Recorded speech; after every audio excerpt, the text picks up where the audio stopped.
Hi there, everyone, and welcome to a new episode of the WayForward Chat podcast.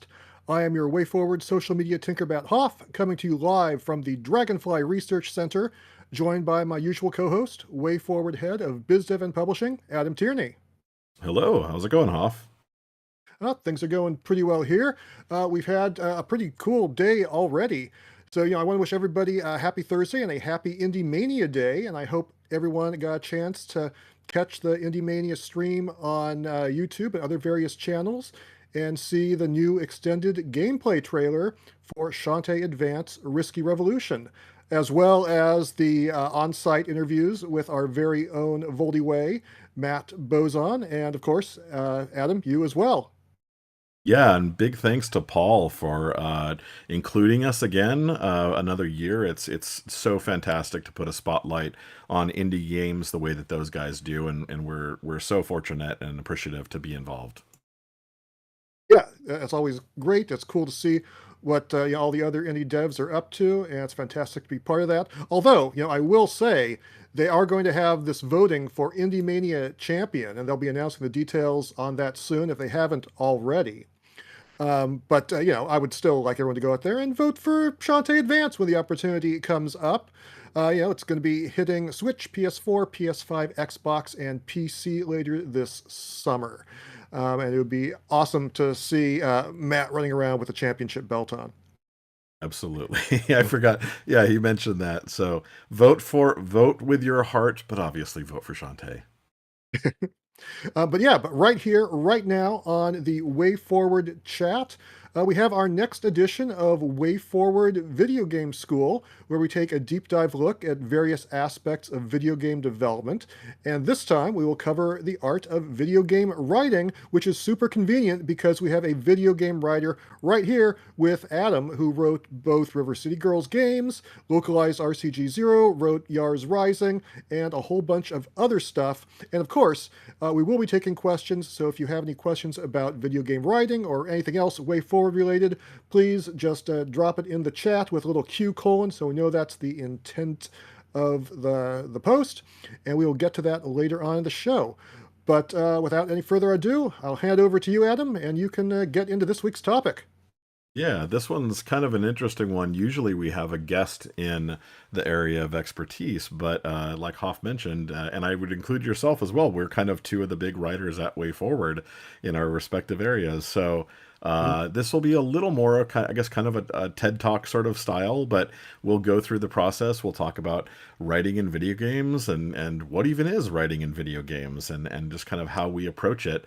And then, as Hoff mentioned, at the end, we'll take any questions you guys have on this topic or for Way Forward in general. So yeah, let's dive right in. I will say that of every facet of game development, writing is the one that I love the most, and I've always considered myself more of a writer than a director, than a designer, than anything else.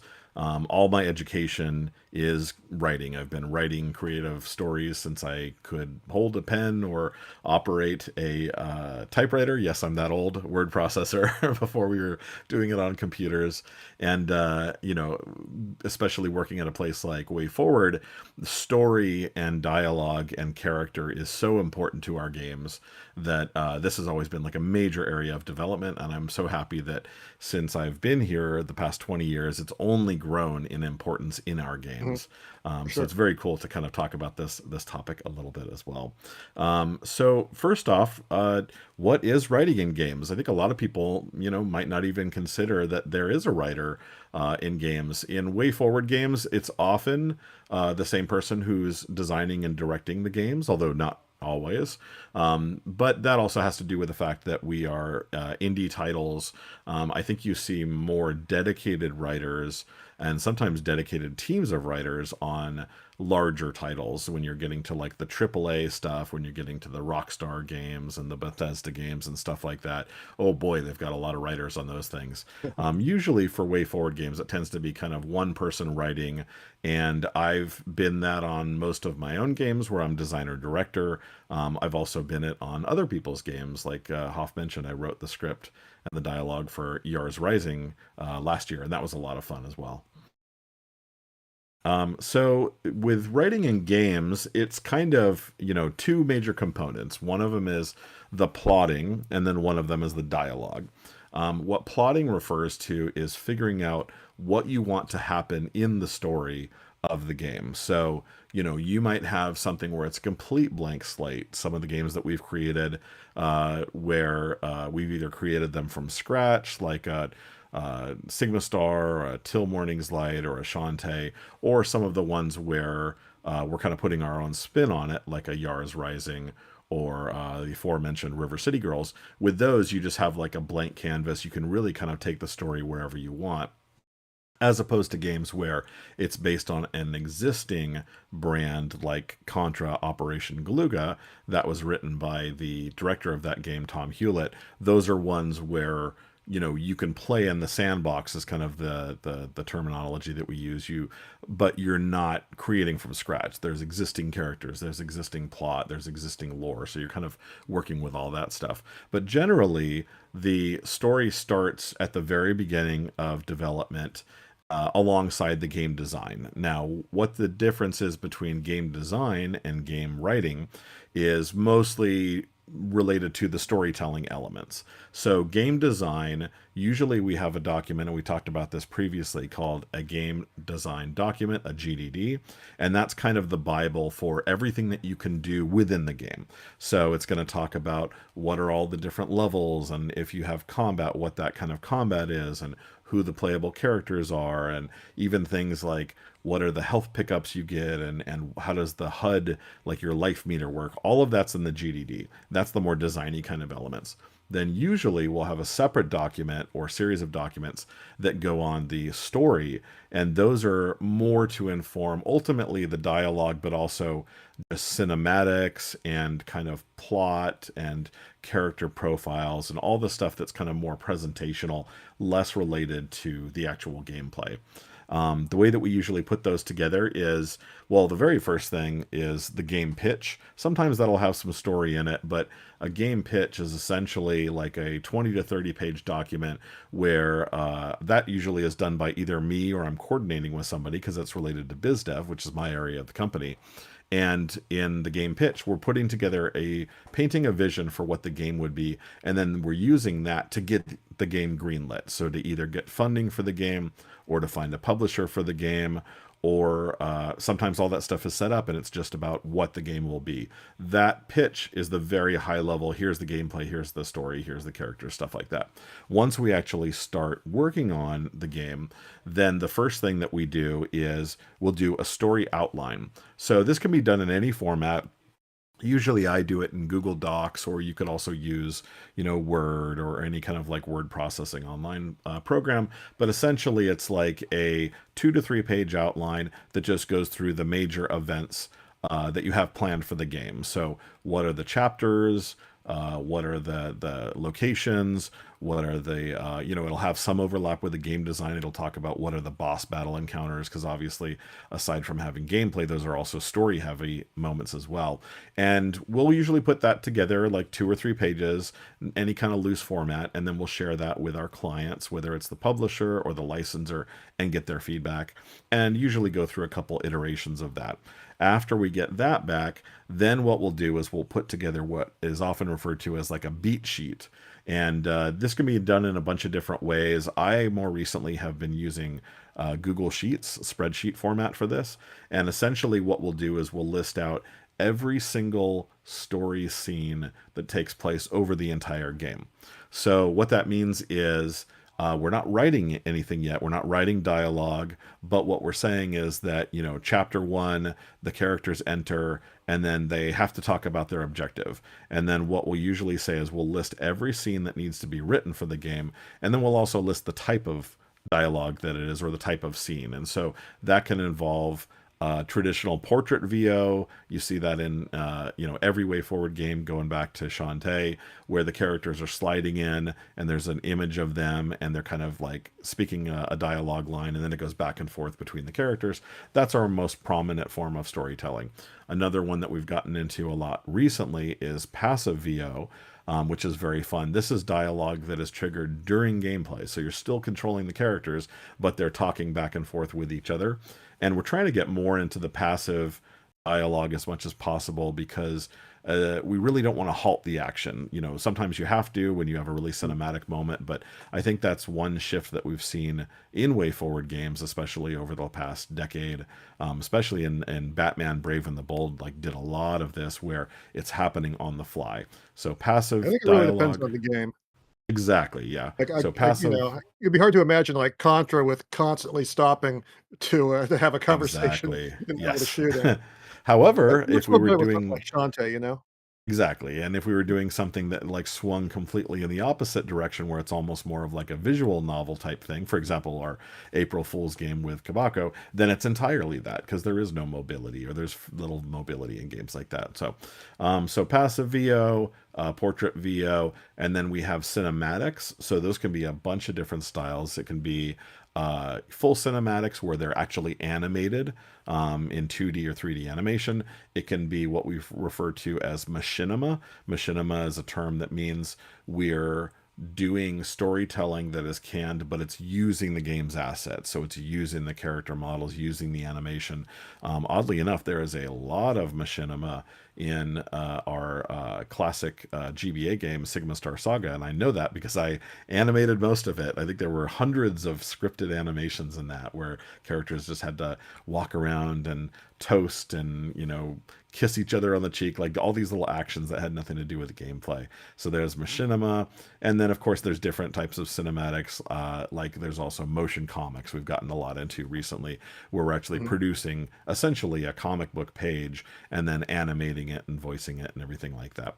So the beat sheet is basically listing out all of the different scenes that you're eventually going to write. And it's really nice to do it in spreadsheet because it ends up changing a lot as you're developing the game and you're coordinating between the game design and the game script. You'll find, okay, we don't actually need this scene, or hey, let's push this scene back, or oh, we have to add like 5 more scenes here. So it's very malleable. So even as we're writing the actual full script, we're still maintaining that beat sheet to make sure that that's a good quick reference that anybody can look at to see what the game's storytelling is going to involve.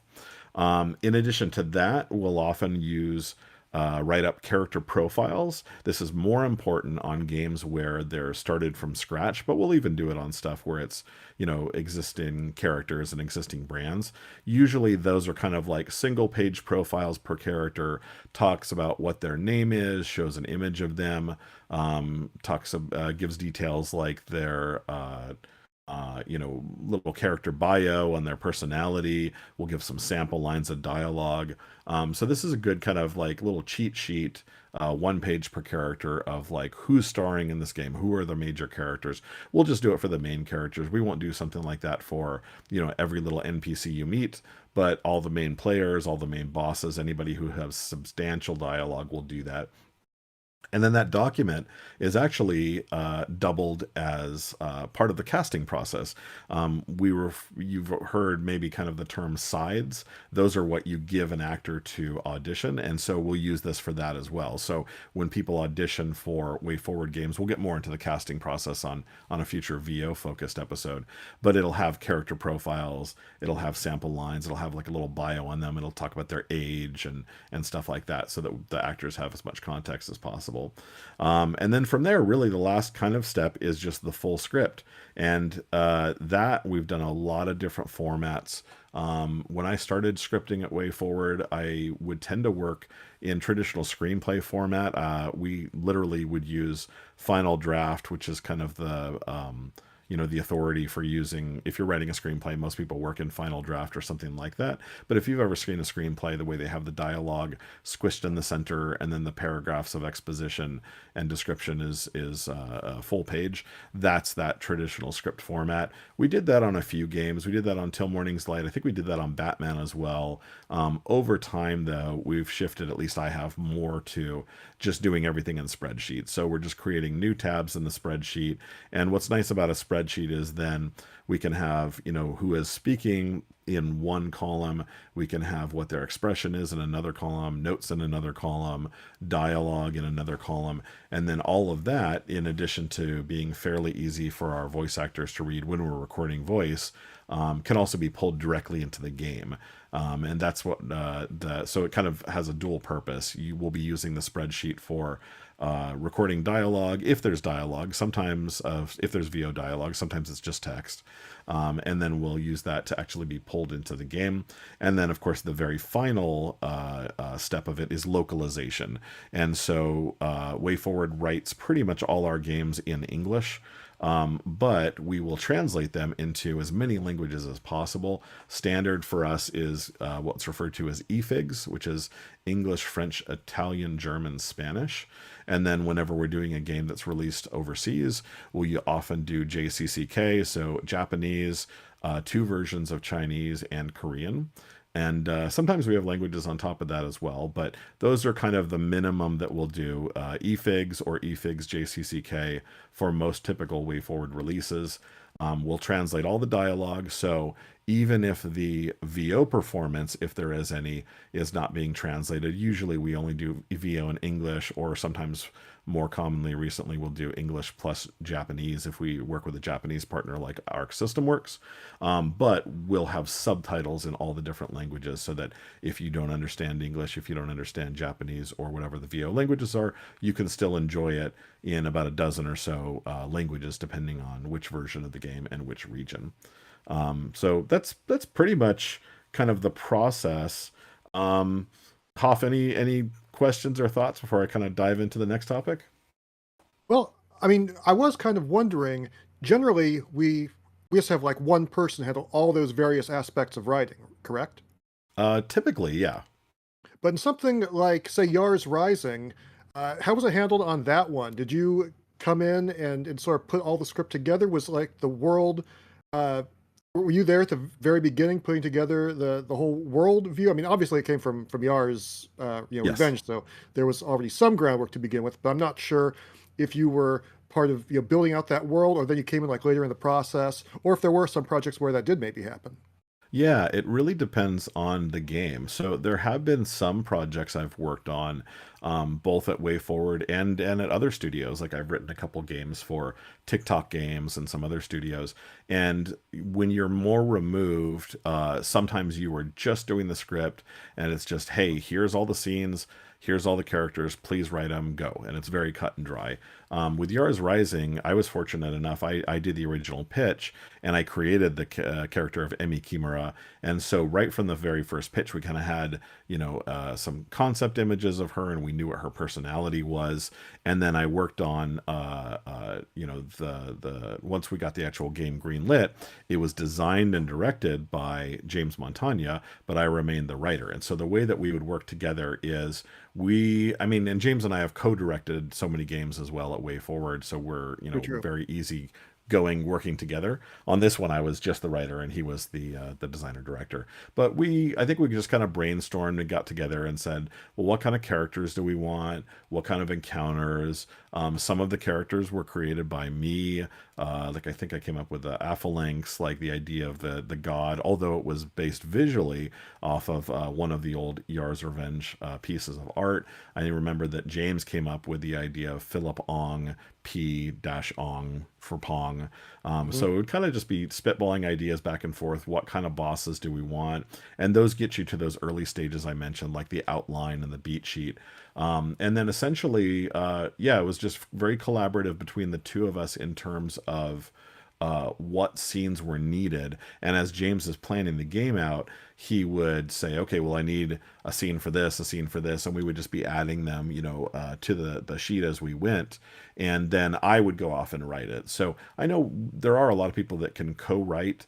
I have only ever just really written dialogue by myself. I'm very collaborative in terms of the plotting, but when it gets down to just like sitting and writing the actual dialogue, that's always a solo effort. So that was the case for Yars Rising. I sat down and I would write all the script, and then James, as the director, would come back and give me feedback on that. And then interestingly, on this one, we don't do this on every project, but we did on this, is we got the dialogue happening within the game and placed out within the game. And then later in development, actually before we recorded the dialogue, but we would have it kind of like, you know, the current script, we saw how everything was paced, and we could identify areas where it's like, oh, we've got too much dialogue in that area, let's trim that line, or let's cut a scene. Or hey, I just noticed that you're, you know, running for 5 minutes and Emmy doesn't say anything, let's add another little scene here. Or here's a cool moment, let's add something there. So this one was a little more kind of exploratory between the two of us. James would be very prescriptive, especially with that second pass of, I want dialogue here, add some scenes here, and then I would, you know, go off and write those, and then we would co-direct the actors along with Christina V, who does a lot of our casting and direction. But we're all kind of chiming in on that stuff once we get to the voice actor as well. All right, cool. Please proceed. Sure. So yeah, that was like I mentioned, it's very different if you are just writing on a game or if you're writing, designing, directing on a game. I think if you're doing all three, then it's really your vision, and you just need to kind of come up with whatever you want and convince everybody that, you know, this is what I want to do, this is my vision, let's all make it great. When you're writing on a game where you're not directing and designing, it's more of a service role, and that's what I would have considered it on Yars Rising. So even though I created, you know, the initial character, James is the visionary on that game primarily. He's the one that has to do everything else to make the game play well and look great and sound great and all that. So it's more collaborative. It's more, what do you want to accomplish? What kind of tone, stuff like that. I'm still, you know, getting my creative kicks writing all that dialogue and coming up with funny lines, but it's working with somebody else. And I've also worked even more cut and dry, where it's, I remember I think I wrote the script for one of our Happy Feet games, maybe, and then for another director and Barbie and stuff like that. Those, you're just like, tell me what you want, tell me exactly what you want, I'll just slot it in. And you know, you're kind of doing things more incrementally, creatively, rather than just kind of like pie in the sky. So it's, yeah, but it's always fun. It's always fun to write for video games. Definitely is more of a challenge than writing for other mediums, where I think I've done a little bit of writing in television and a little bit of writing, especially very recently, in comic books. Those are interesting because that is clearly the first step, and then the first step is basically done before anything else happens. So in both comic books and TV, at least what I've done, you really toil away and you write that script, and then it goes off, and then it's just like, all right, well, I'll see the final product and hopefully it's cool. It's not as back and forth, and I think that's with video games. It's because it is an interactive medium, because you're playing the game, and because things change so much. It's less predictive. With TV and comic books, it's kind of like, here's my script, now everybody go make the visuals for that. But you would never do that in a video game, because you might play it and say, oh, this is awful, we need to change this gameplay, or oh, this boss is too hard, let's change, you know, his game flow, stuff like that. Any game design, game direction decisions can then feed back into the story. So you're constantly updating and tweaking that stuff, even little things where it's just like, oh, we got to add a tutorial sequence, players are not understanding that they have to do XYZ, might need a little more dialogue for that. So it's interesting. You kind of go along the way. Obviously you try to cut it off as much as possible when you do your huge voice recording toward the end of production, if you have VO in your game. But you know, we always end up doing a little bit of pickups, at least with the main characters. You know, on River City Girls, for example, with Kaylee and Kira, we'll record the bulk of the dialogue of the characters, but then usually we miss a few things, we get them back in later. So you're kind of tweaking things up until the end, which is interesting, also nerve-wracking, but you know, definitely more nuanced and varied and less cut and dry than writing in other mediums, for sure. Yeah, I mean, it's interesting. The more and more I get involved with other aspects of game development, the more you know, surprised I was, like, oh my gosh, look at how much, you know, these things changed, and you know, this story beat is no longer there, or this character is no longer there, or something like that. It's really interesting to see. Oh yeah, definitely. And I think also, you know, in terms of the quantity too, can really surprise you. So, you know, if you're writing like I wrote a couple episodes of Teen Titans Go, the cartoon, you know, it's generally about a page a minute. So those are like 12-minute episodes. Those are probably like 12 to 15-minute scripts. or page scripts. If you do comic books, it's, you're literally doing the page count in terms of your description. But with video games, you know, as opposed to a movie, which is kind of like, usually an hour and a half, or if it's a superhero movie, sometimes, 2.5 hours. That's still relatively short compared to a video game. Like a typical video game adventure from us, a River City Girls type thing, it's probably going to take the player between like 6 to 12 hours to get through it. If we're doing something very big and ambitious, then maybe double or triple that. Obviously, there are video games out there that are hundreds of hours of content, so you end up doing a lot more writing. I remember with our Batman game, which was not super long, but it was very chatty. It Mhm. was 400 pages of script, which was the most Oh I'd my ever gosh. written at that point.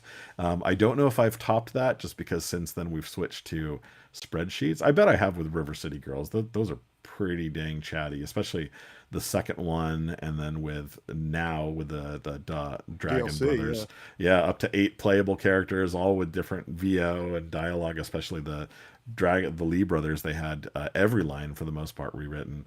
So it definitely adds up, but yeah, it's interesting, and it is a much more collaborative process as opposed to, like I said, in other mediums where you're kind of firing and forget as far as that stuff goes.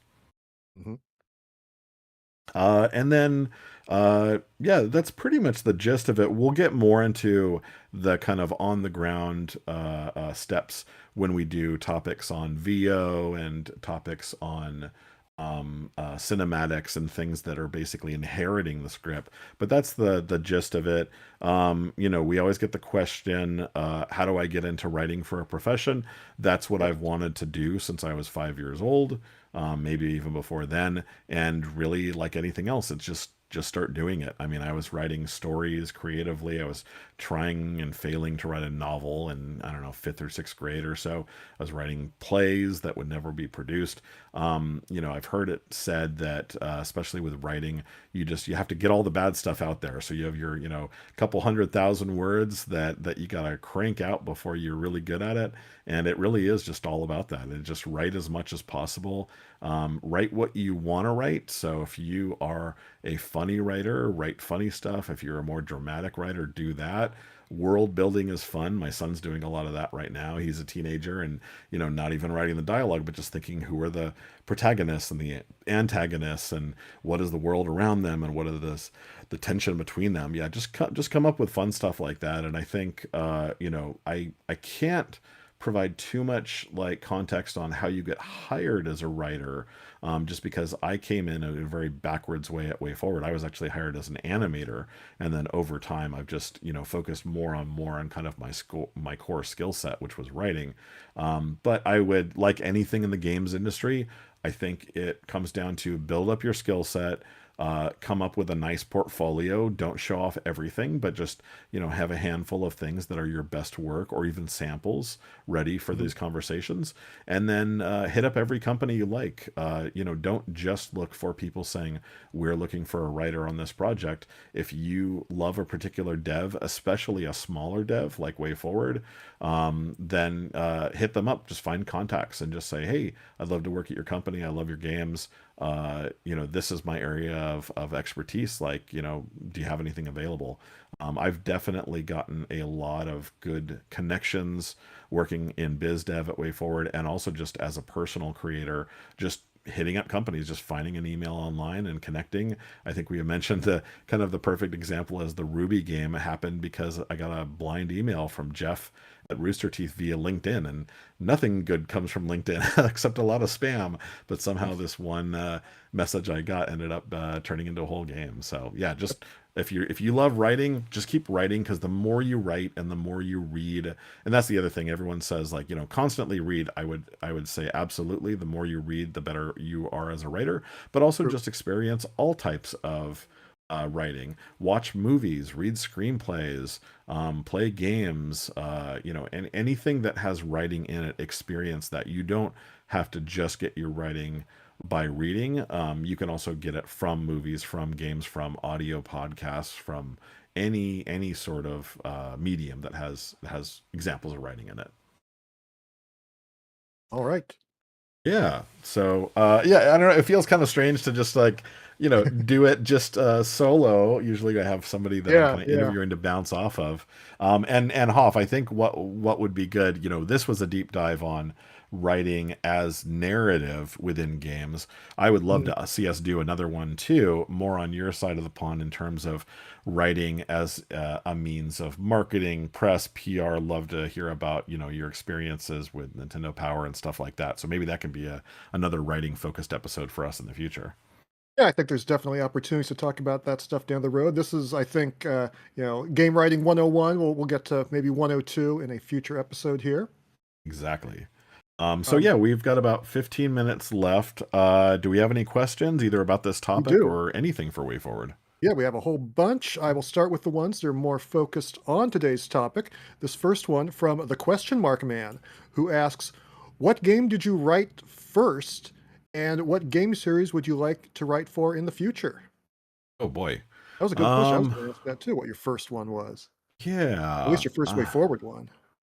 Well, so my first writing, I might have done some when I was a freelancer a little bit, but my first Way Forward writing was Matt Bozon wrote Sigma Star Saga, but the villain who the tyrannical overlord, for whatever reason, Matt let me write his like rant at the end of the game, and I don't even remember what it is. I'm sure it's awful. But yeah, so there's like a little tiny paragraph of writing I did in that. Aside from that, the next projects I did was X-Men the official game on Game Boy Advance, and that was the first one that, in addition to designing and directing it, I also wrote the full script.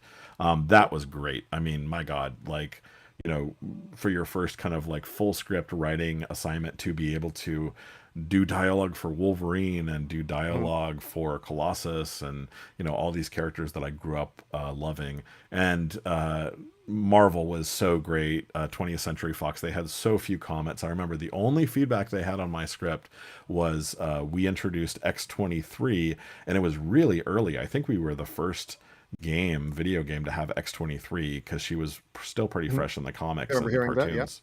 Yeah, and their only comment was we had her as a villain, and they said, "Well, she's kind of a somewhere between a villain and a hero. So can you add another scene where it kind of gives her a little bit of redemption?" And we happily did that, and it was great. But yeah, that was their that was their only feedback, and I still there's no dialogue, there's no VO in that game, but I still love the dialogue in that game. I cringe because it's Adam writing 20 years ago compared to the quality of my work now, but I still think very fondly, and that was a great one to kick my roll off at Way Forward with. Do you have an answer for the second part of the question? What game series you would like to write for in the future? Um, hmm. Yeah, I'm trying to think not just games I'd like to work on, but games I'd like to write specifically. Because games I like to work on, it's easy to say, Dig Dug and Bubble Bobble and stuff like that. I would love to do. Honestly, I don't know if there's a market. I would love to resurrect some of the cartoons that I loved in the 90s and 2000s as video games that are dialogue heavy. So like, I'd love to see Way Forward do a Daria video game, or see Way Forward do a Mission Hill video game, stuff like that. So I'll go with Daria. I think writing for a Daria video game would be awesome. Okay, cool. This next one comes from someone with a Japanese name that I cannot pronounce, 3D. So I'll just call them 3D. And they ask, how do you systemize the in-game lore to keep stuff consistent between several games and avoid any contradictions slash retcons while keeping cross references? Boy, that is a good question. We would need to ask Matt about that because obviously we've never had as many cross game lore as we have across all the Shantae games. For River City Girls, it was pretty easy. I mean, when I write for the characters, I wrote the scripts for both of those, but Bannon and I co-plotted them. Um, I just know what the characters are. I know how they sound. I know their humorisms and stuff like that. So it's all just in my head. It's all just cemented in my head. Now I will, if I am confused about something, if I was like, wait, did this character have a brother, or like what town did this character come from? I'll just pull up an old script and check that out. But yeah, we don't really. I'm sure that if you're doing something where it's like, you're doing a Red Dead Redemption or a Grand Theft Auto or something, there are probably like massive lore Bibles that weave all the interconnectedness of characters with diagrams and stuff. On the games I've done, River City Girls, we just have one of the tabs in the spreadsheet just has character list, and it just talks about who all the characters are and what their sex is and what their age is and a little bio on them. So we have a little bit of lore like that, but otherwise, yeah, mostly just in my head. Wow, it's a lot to keep track of. But it's easy when you love them, and I think that's one of the fun things about River City Girls is there's just so many characters. Like I'd have to add it up, but I would Mm, wager we're probably up to around 100 speaking roles in the game, there's a which lot. is it's a lot, but it's very fun as well. Okay, next one, it comes from Malleus, who asks, when it comes to writing, is it a bad approach to work backwards in a way? I ask as I tend to do this a lot with surprise ideas and such. No, not at all. So I think you approach writing however works for you. If you are just wanting to dive in and start doing dialogue first, or if you want to start with the ending, or if you want to start like, laying the foundation, there's no wrong answer as long as you get to, a good version. I think what you need to go in having in mind, and definitely something that you build your skill up over time as a writer, is your ability to revise your work. I remember when I started as a writer as a kid, I could write creatively, but if you then read something for me and you're like, this is great, make it half as long, I would have no idea what to do Mhm. it. Now, 10, 20 years later, I can take a hatchet to any of my stuff. I can keep all the charm and make it twice as long or a third as long, or move around scenes, stuff like that. So I think, yeah, just you go with whatever approach works for you. There's no right answers. I've listened to podcasts with screenwriters like John August and Craig Mazin. They say the exact same thing. They're like, there are no rules. Just do whatever works for you. But get ready to revise the hell out of it. I remember with Till Morning's Light especially, and I think there was a little bit of kind of extra anticipation of making the script perfect because it's Amazon. You think of books when you think of them, but I think on that one I did something like, I don't even know, like probably by the end, like half a dozen or more full rewrites of it, change character motivations around as we went, major like adjustments. That's what you gotta focus on at the end. Don't write and then think that you're done. However, when you write the last line of dialogue, that's kind of just the beginning, and then from there, it's probably going to be a lot of revision to get it where you need. Okay, revise, revise, revise. We have another question here from 3D, and this is actually probably ties in nicely to some of our Port Plus stuff since we didn't really bring that up before. The question is, how do you handle consistency between game parts and localizations, i.e., to keep all the terms unchanged, subtle references not lost during translation, etc.? It goes both ways. And so it is partly you will anticipate that stuff. So if you're writing a script and you're trying to make something that's a pun, or you want something where it has to be phrased a certain way, or if there's already an existing term for something like a location or character in these other Mhm. languages, you just note that. Like we'll go through our scripts before we send them off to localization, and we'll add notes for all that. But we also get lots of those questions from the localization writers. And so they'll usually, before they do full bore writing of all the alternate languages, they'll come out with questions of like, what did you mean by this? Or what is this referring to? Or is this character meant to be more jokey or more serious? Like, there's usually kind of like notes from the original writers and then clarification questions from the translators, and everybody just wants to get it as perfect as possible. Yeah, I will say it is something you need to pay attention to. In one title that I localized, there was a character, and I suggested that we change this character's name, and we did, but it did not get changed everywhere. So I think, like Oh, in dialogue, the character has one name, but then, like for their portrait, a different name pops up. So yeah, you gotta gotta stay Yeah, make sure everybody gets the memo when you do stuff like that. That is key. Exactly. Yep. Next question is from Cordro, who asks, "How difficult can it be to writing a prequel for a game? Do you go out of your way to not contradict established characters and continuity, or do you take creative liberties when necessary?" That's a good question, and I don't know that we've ever done that. Maybe some of the stuff Matt's written on Shantae has been out of chronology and in ways where I he's mean, had to that's actually a consider that. perfect question for Matt right now with Shantae Advance. Yeah, yeah, Um, definitely.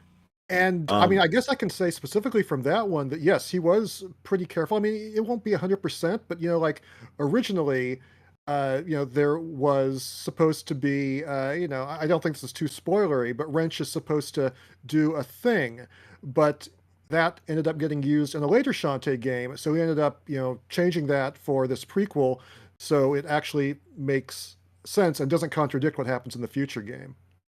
Yeah, I mean, the closest thing I did was probably be we wrote our spin on the dialogue for River City Girls Zero, Mhm. and obviously that takes place before everything else. But yeah, I don't know. I mean, we tend to just kind of shoot from the hip, so don't give it too much thought. I think if we were to do like a very formal prequel where it's like set 10 years before any of our River City Girls games or whatever, we might be a little careful, or we might have, kind of a document saying where characters come from and what their relationships are. Because you want to make Mhm. sure that it's like, if they're meeting each other for the first time in a later game, then they act like they haven't met in the earlier game. But yeah, not something that we've had to deal with too much so far.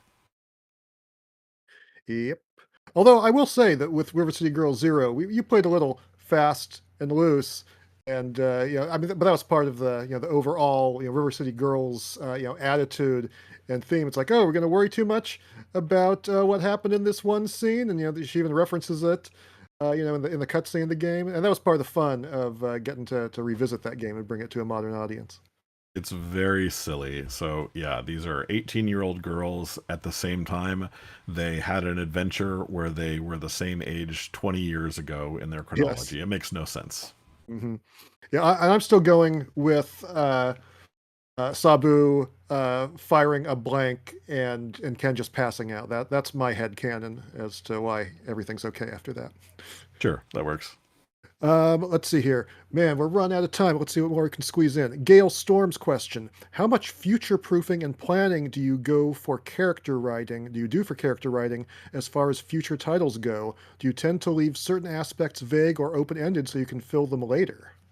Yeah, if you've got an idea, for sure. I mean, the example we've mentioned before is we specifically did not have Sabu or the Dragon Twins or Ken in River City Girls 1 because we knew that we wanted them to be major focus of River City Girls 2. So we'll do stuff like that, but it's mostly a mission. Every game is individually greenlit, so you can never bank on like I don't know any game we've signed up for where it's like, hey, guess what? We just signed up for 3 games in a row in a series. It's always one by one. So you try to leave nothing on the cutting room floor as much as possible in terms of what you could pull off for each game. But that's an example where, yeah, we specifically figured we'd be doing a sequel, so we kind of left some characters out of it that we might have normally otherwise brought in.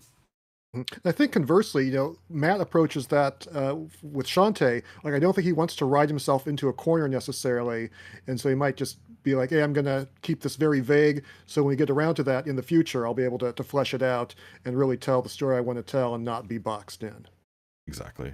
Let's round it out. Let's do some quick, like, super quick answers, 5-second answers.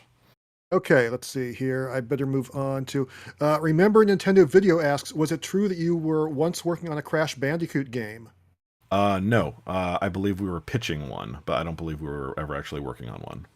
Okay, Lazy Clay Gamer asks, what games do you play on your free time? For me recently, I don't have that much free time, so either Marvel Snap or Balatro, but not much of anything recently. I did get all the gold on Mario Kart when it came out, which was very fun. I am on a big JRPG kick right now. I am playing Eiyuden Chronicle 100 Heroes on PS5 at the moment, as well as trying to finally play some Mario Kart World. That sounds like a very long game from its title. It is pretty darn long. Sanis asks, will there be a DuckTales remastered Switch port or a Mighty Switch Force 3? We would love to see DuckTales on more platforms, and I think we've already mentioned we are in discussions of what we can do next with the Mighty Switch 4 series. And Heos Hydronoid asks, what is your favorite version of Shantae's main design / outfit? I'm not sure I have an opinion. Yeah, I like them all. Really. I'm looking at the. I mean, yeah, I don't know. I'm not sure that I have a favorite. I love the 2D HD stuff just because it feels like a living cartoon. I remember just being completely blown away seeing her run cycle on Half Genie Hero, maybe Half Genie Hero as far as the in-game stuff, but as far as kind of the character designs, yeah, I don't know. They're all interesting. I think I'm going to say my favorite might actually be Shantae Advance. So, yeah, please look forward to it if you haven't played it already. And I think that is probably all we have time for today. So I apologize to everyone else who asked questions that we didn't get to on today's stream. Hopefully we can get to them in the future. Maybe I can even take note of some of these and save them for a future episode. But for now, I think this is going to have to do it. Next week we may or may not have a live WayForward chat since we'll be getting ready to head over to the 4th of July weekend, where the WayForward Game Dev panel will be at Anime Expo held at the Los Angeles Convention Center on the evening of July 4th at 5:45 p.m. in room 404 AB. The WayForward directors and I believe yours truly will be there to give behind-the-scenes info on our latest and upcoming games. Plus, we'll have trivia, Q&A, prizes, exclusive reveals, and even an exclusive giveaway freebie for everyone who attends. So if you're going to be at Anime Expo, we hope to see you there. Yeah, very fun giveaway. This will be the first time anybody can get it. We want to start doing like a series of these. We might tease it a little bit more as we go forward. And we just had confirmed a special guest who's going to join us on the panel. Not from WayForward, but somebody very well known that we've worked with. So yeah, come on by. It should be a fun time. The last 2 years were great, and we can't wait to reveal some new stuff to you guys and go over everything we have available right now. Yeah, we should also have a fun guest lined up for July 10th, when we'll definitely be back with another WayForward chat show. Next week, not sure, but the 10th, be back. Cool guests lined up for that. Yeah, I'm very excited about that one. Yeah, anything else you want to mention before we go, Adam? No. This has been hopefully interesting, and we'll do more of these. But yeah, thanks everyone.